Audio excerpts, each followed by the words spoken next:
Kokia probiotikų nauda moteriams menopauzėje? Aš esu Rita, menopauzės wellness praktikė. Ir šiame video aš noriu pasidalinti probiotikų privalumais, kurie buvo paskelbti 2023 metais Current Nutritional Reports. Pirmas.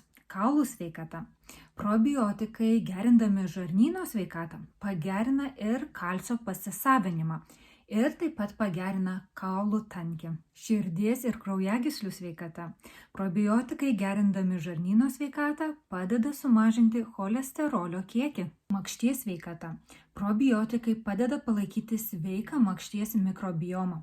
O tai yra labai svarbu, nes menopauzės metu hormoniniai pokyčiai gali sutrikdyti pusiausvyrą ir sukelti infekcijas bei diskomfortą. Probiotikai taip pat gali sumažinti metabolinio sindromo simptomus, kurie dažnai pasitaiko menopauzės metu. Probiotikai, gerindami žarnyno sveikatą, taip pat padeda mažinti uždegiminius procesus organizme, pagerinti nuotaiką, psichinę sveikatą bei imunitetą.